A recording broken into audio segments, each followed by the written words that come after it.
क्या आप जानते हैं कि गुज़श्ता 2000 सालों से दुनिया के अमन को तहओबाला करने वाली सबसे बड़ी साजिश के पीछे कौन था? एक ऐसी कौम जिसे तारीख में बार बार तबाह किया गया, लेकिन उसने पर्दे के पीछे रहकर ऐसी चालें चलीं कि बड़ी बड़ी सल्तनतें और मजहब आपस में लड़कर तबाह हो गए। आखिर क्या है यहूदियों के 2000 साला जवाल, देश बदर और खूंखार तारीख का सच? आइए तारीख के उन औराकों को पलटते हैं जिन्हें दुनिया से छुपाया गया। आदाब और नमस्कार। जब हम इंसानियत की तारीख के उन पन्नों को पलटते हैं जिन्होंने दुनिया की सियासत, मजहब और अमन ओ अमान के नक्शे को हमेशा के लिए बदल कर रख दिया, तो हमारे सामने एक ऐसी कौम का नाम आता है जिसके इर्द गिर्द साजिशों, खून खराबे और देशबदर होने की अजीम दास्तान घूमती है। इस कौम को हम बनी इसराइल या यहूदी कहते हैं। लेकिन इस 2000 साल तारीख को गहराई से समझने के लिए हमें उस दौर में जाना होगा जो हजरत ईसा ऐस की आमद से भी 1400 साल पहले शुरू हुआ था।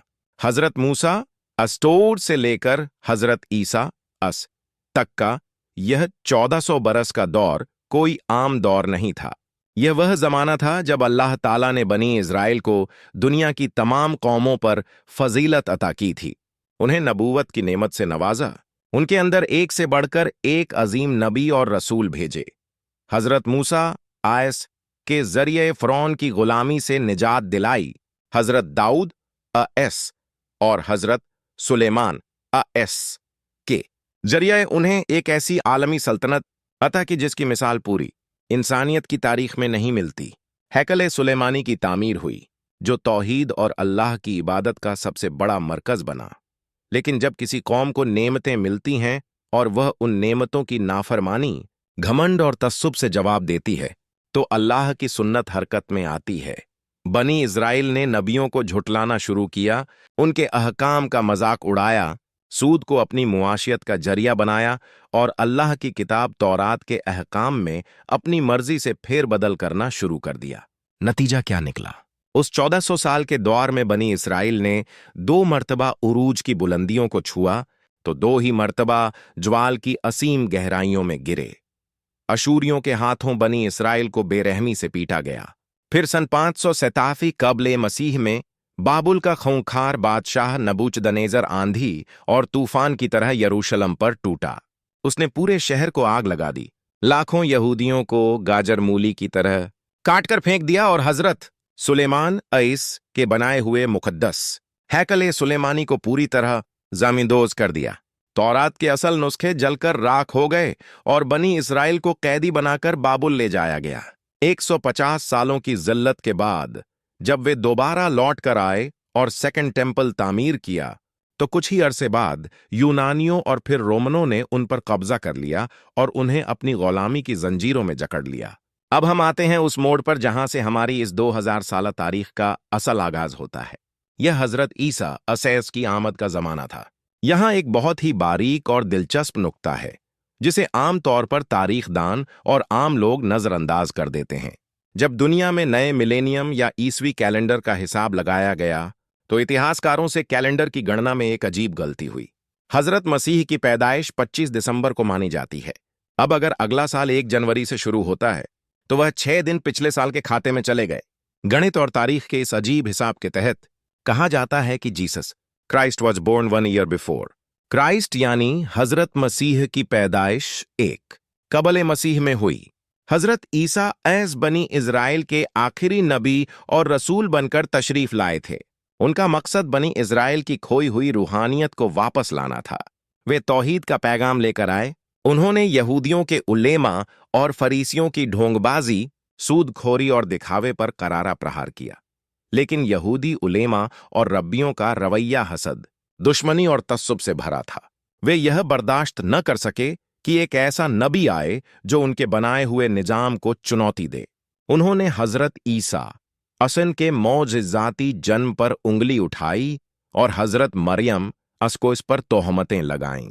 जब उन्होंने देखा कि हजरत ईसा अस का पैगाम तेजी से आम लोगों के दिलों में उतर रहा है, तो उन्होंने उस दौर के रूमी गवर्नर पॉन्टियस पिलेट के कान भरे और साजिश रचकर हजरत ईसा को सलीब पर चढ़वाने का फैसला करवा लिया।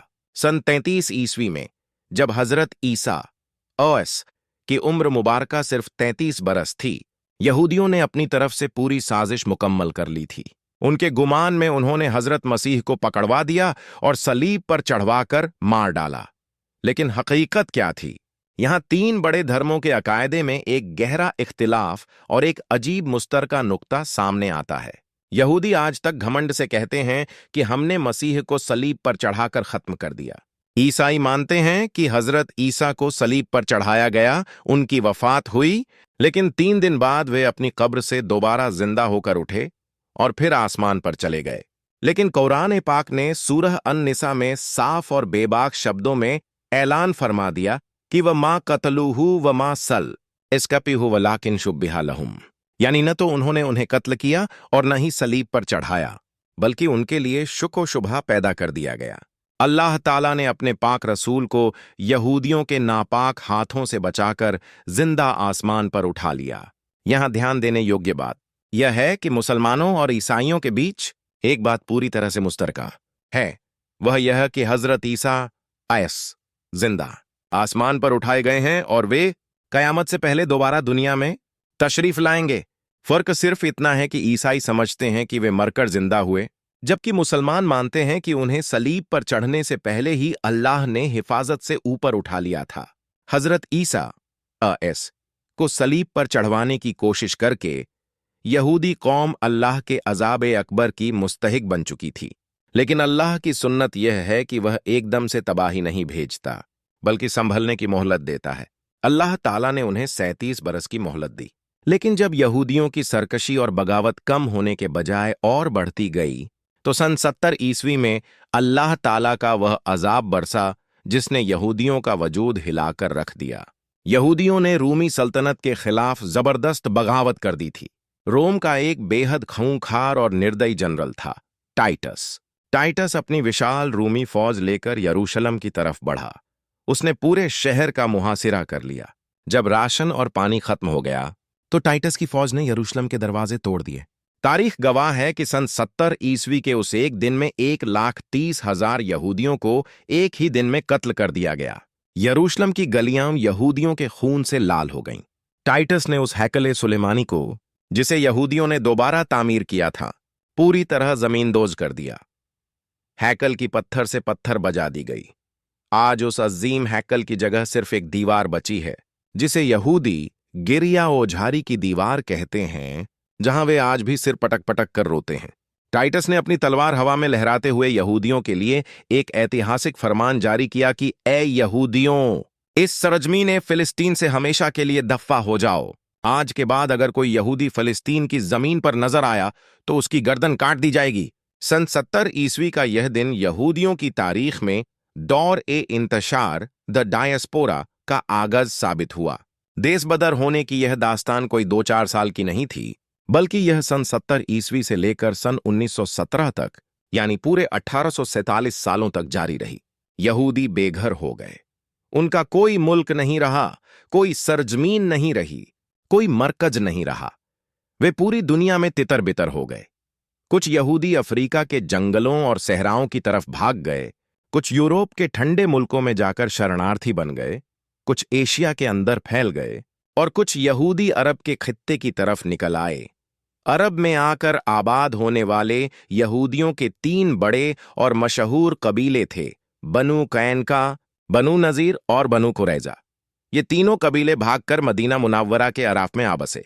वे मदीना में क्यों आए?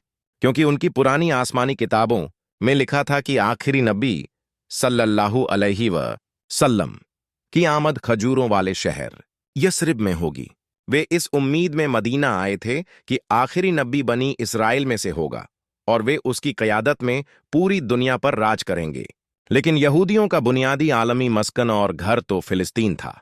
हजरत इब्राहिम ऐसाक, हजरत इसहाका और हजरत याकूब की यह सरजमीन उनके हाथ से निकल चुकी थी और वे दर की ठोकरें खाने पर मजबूर हो चुके थे।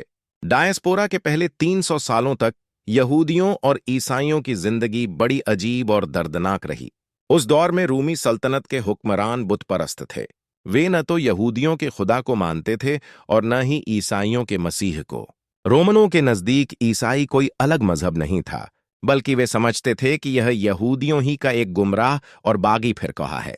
इसलिए रूमी हुक्मरान यहूदियों पर भी जुल्म ढाते थे और ईसाइयों को भी शेरों के आगे फेंक देते थे। दूसरी तरफ यहूदी और ईसाई आपस में भी एक दूसरे के खून के प्यासे थे। यहूदी जहां मौका मिलता ईसाइयों को सताते और ईसाई यहूदियों को। लेकिन सन 300 ईस्वी के करीब तारीख का सबसे बड़ा पासा पलटा। रूमी सल्तनत का सबसे शक्तिशाली शहंशाह कॉन्स्टेंटाइन द ग्रेट ईसाई हो गया। रातों रात पूरी रूमी सल्तनत का सरकारी मजहब ईसाइयत बन गया।